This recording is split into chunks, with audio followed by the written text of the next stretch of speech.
The 20th anniversary of Hurricane Katrina leaves many people reflecting on the lost lives and the damage to our home.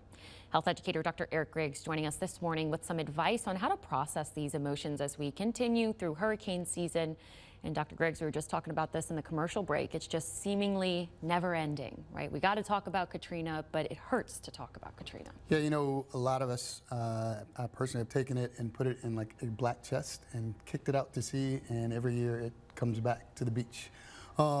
Acknowledging those feelings, acknowledging that it's anxiety inducing, and a lot of people practice avoidance.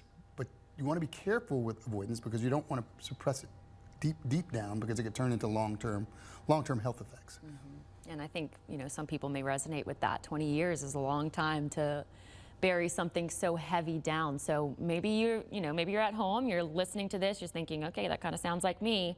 How do we claw ourselves out of something we've pushed down for so long? So one of the things, though, first of all, is to acknowledge that it's okay if you're not ready to deal with those feelings yet.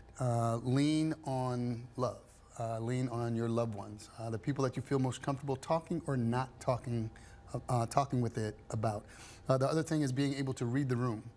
Just because you're okay with acknowledging or talking about feelings doesn't mean that everyone around you is. So read the room. If people are uncomfortable, stop the conversation. And on the flip side, if you find people discussing things that are triggering for you, it's okay to remove yourself from the situation and then try to find things that you like to do.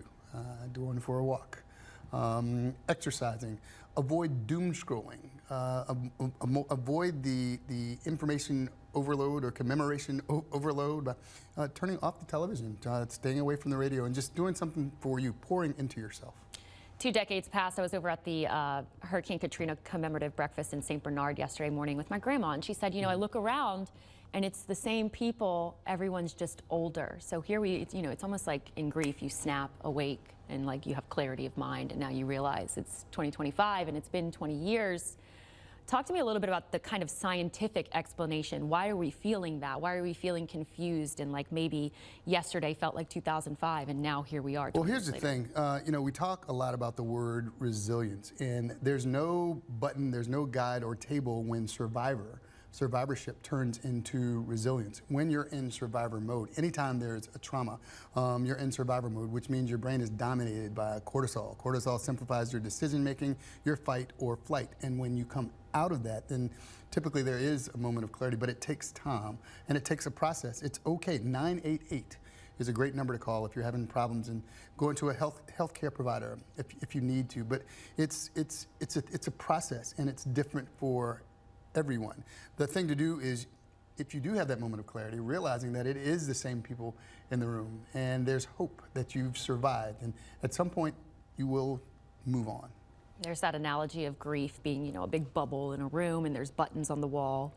And when you're first grieving, that bubble is so big, it's pushing all the buttons all the time, but over time it shrinks down, right? And it's still moving around, but it'll push a button every now and then. You may find yourself thinking you've gotten over this and you're okay to talk about it, and then tomorrow waking up and being on the floor. And just be okay with random emotional outbursts. You never know, as that bubble moves around, what buttons are pushed, and it's not a rushed bubble. It happens over time.